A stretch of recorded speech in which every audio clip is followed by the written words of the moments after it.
책을 읽는 여러분, 혹시 이런 기분 느껴보셨나요? 분명 얼마 전에 다 읽었는데 머리에 남는 게 하나도 없네. 저는 지난 5년간 약 700권이 넘는 책을 읽었습니다. 하지만 한때는 책을 덮자마자 내용이 머릿속에서 사라져버리는 그런 경험을 수없이 반복했죠. 시간을 낭비한 건가? 이런 생각에 깊은 무력감에 빠지기도 했습니다. 무작정 많이 읽는 건 의미가 없다는 걸 깨달은 뒤에 저는 기억의 본질을 파고들었습니다. 그리고 마침내 기억은 단순한 암기가 아니라 이해에서 비롯된다는 결론에 도출했습니다. 단순히 암기만 하려 들면 A4 한 페이지의 텍스트조차 완벽하게 복원해내지 못한다는 사실을 깨달았거든요. 이해 없이는 독서는 물론이고 공부, 보고서, 발표, 그리고 심지어 이렇게 컨텐츠를 제작하는 것도 불가능하더라고요. 그래서 이 영상에서는 제가 5년간 직접 시행착오하며 깨달은 더 잘 이해하고 오래 기억할 수 있는 비법 4가지를 과학적인 원리와 함께 알려드리겠습니다. 4가지가 모두 연결되어 있으니 천천히 들어보시고요. 특히 마지막 4번째 비법은 인생에서 모든 분야에 적용 가능한 필살기니까 절대 놓치지 마세요. 보통 책을 볼 때 이해가 느리거나 기억에 잘 남지 않아 답답하셨다면 오늘 알려드릴 방법들이 꽤나 충격적으로 다가올 겁니다. 책을 좋아하는 직장인이든 공부를 해야 하는 수험생이든 학습 효율과 기억력에서 비약적인 발전을 경험하게 될 테니까요. 그러면 시작하겠습니다. 첫 번째 비법은 능동적 출력입니다. 여기서 말하는 출력은 뇌에 저장된 정보를 끄집어내는 행위입니다. 이는 심리학에서 인출 효과라고도 불리는데요. UCLA 연구에 따르면 단순 반복 읽기와 능동적 출력을 비교했을 때 기억력의 차이는 무려 5배가 난다고 합니다. 대부분은 반복해서 읽는 것이 도움이 된다고 생각하지만 우리 뇌는 그렇게 친절하지 않습니다. 그저 수동적으로 정보를 받아들이기만 해서는 필요한 순간에 꺼내 쓸 수가 없거든요. 실제로 같은 내용을 여러 번 읽어도 시간이 지나면 기억이 흐릿해진 경험 누구나 있으시죠? 핵심은 바로 중요한 내용을 인출하는 것입니다. 수동적으로 읽는 대신 능동적으로 우리 자신을 시험하셔야 합니다. 방법은 간단합니다. 책을 덮고 스스로에게 이 책의 핵심 3가지는 뭐지? 하고 질문해보세요. 그리고 키워드를 중심으로 떠오르는 생각을 적어보세요. 뇌가 정보를 떠올리기 위해 애쓰는 그 순간 기억은 더욱 견고해집니다. 마치 근육을 단련하듯이 뇌의 신경회로가 강화되는 거죠. 책을 읽는 행위는 정보의 입력에 불과하지만 진짜 기억은 정보를 출력하는 과정에서 만들어집니다. 혹시 어제 어떤 유튜브 영상을 봤는지 기억하시나요?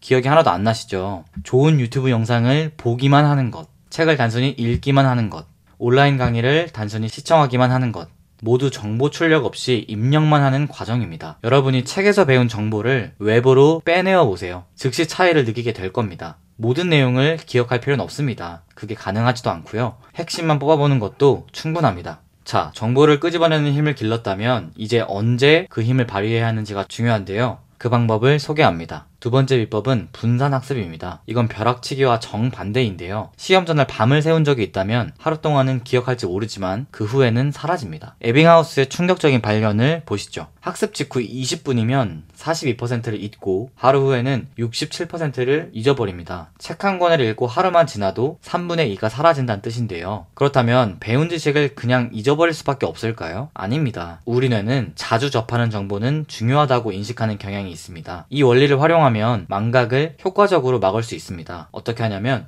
복습 주기를 읽은 날, 1일 뒤, 그리고 일주일 뒤 반영구적으로 그 지식을 기억하고 싶다면 한 달 뒤까지도 해주면 완벽합니다. 아니 바빠 죽겠는데 이걸 언제 다 복습하고 있지? 라고 생각하실 수 있습니다. 저도 그랬으니까요. 하지만 놀랍게도 이 방법은 오히려 시간을 절약해줍니다. 복습할 때는 5분만 투자해서 목차와 핵심 키워드만 빠르게 훑어보세요. 굳이 전체를 다시 읽을 필요 없습니다.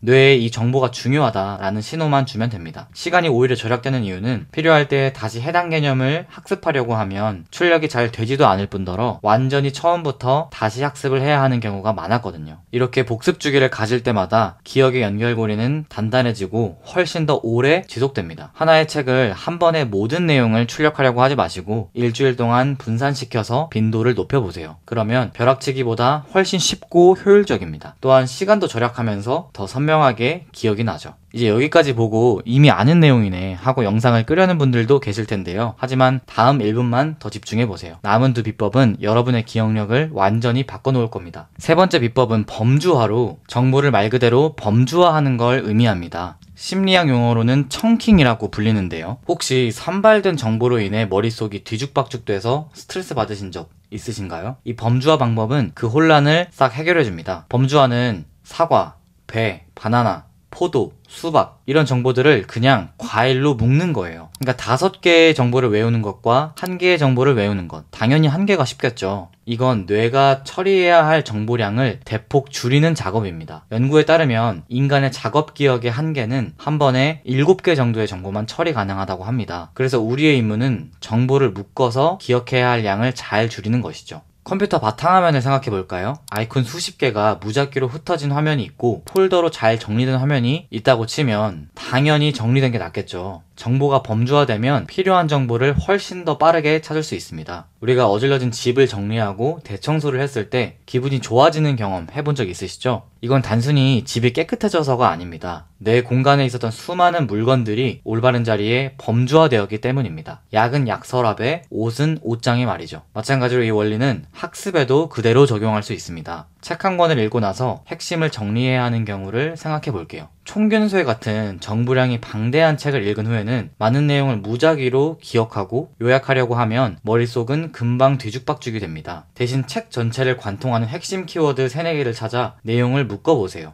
예를 들어서 지리적 요인, 식량 생산, 전염병과 같은 핵심 덩어리를 중심으로 내용을 재구성하면 수백 페이지의 방대한 내용이 몇 개의 개념 덩어리로 압축돼서 훨씬 쉽게 정리되고 나중에 전체 내용을 떠올리기도 수월해집니다. 이게 바로 범주화의 힘입니다. 복잡해 보이던 내용이 갑자기 명쾌해지는 순간을 여러분도 느껴보세요. 추후 어려운 책을 읽거나 공부를 할 때 비슷한 개념들을 하나의 범주로 묶어서 학습하는 겁니다. 그러면 어렵고 복잡한 내용도 흐름이 잘 보여서 더 빠르게 이해하고 정보를 출력하기가 훨씬 쉬워집니다. 지금까지의 3가지 방법만 실천해도 확실한 변화를 느끼실 겁니다. 하지만 마지막 방법은 정말 차원이 다릅니다. 물리학자 아인슈타인과 리처드 파인만이 쓴 그 방법인데요. 여러분이 단순히 아는 것을 넘어서 이해의 깊이를 완성시켜 줄 겁니다. 그 마지막 비법은 배운 것을 가르쳐보는 것입니다. 다른 사람에게 주제를 설명할 때 여러분의 뇌는 입력된 정보를 재구성해야 합니다. 이 과정을 통해 정보가 뇌에 더 깊이 각인되죠. 사실 가르쳐보는 것은 정보를 출력해야 하는 행위의 심화 과정인데요. 일단 누군가를 가르치기 위해서는 쉬운 용어를 사용해야 하고 내용의 배경까지 알아야 하기 때문에 좀 더 근본적인 관점에서 한 번 더 사고하게 됩니다. 가르칠 사람이 없다면 학생을 가르치는 척을 해보거나 주제를 설명하는 자신을 녹음하고 나중에 들어보는 것도 좋습니다. 저는 어려운 책 한 권을 다 읽었을 때 어머니께 꼭 한 번씩 설명을 해드리려고 노력하는데요. 실제로 사피엔스 책을 설명해드린 적이 있는데 10분도 안 돼서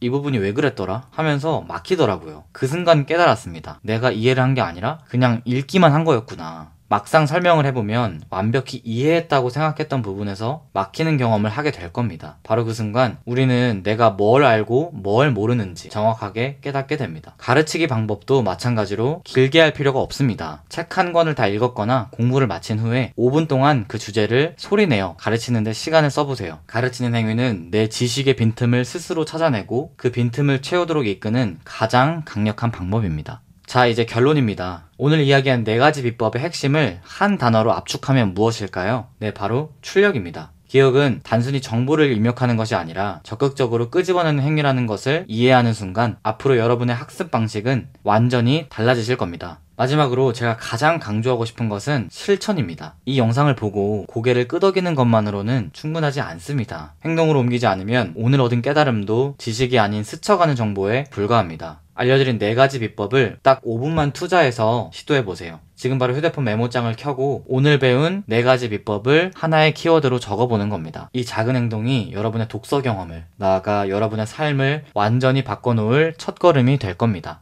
오늘 영상이 도움이 되었다면 구독, 좋아요 부탁드리고요. 다음에도 더 좋은 독서 관련 영상으로 찾아뵙겠습니다. 시청해주셔서 감사합니다.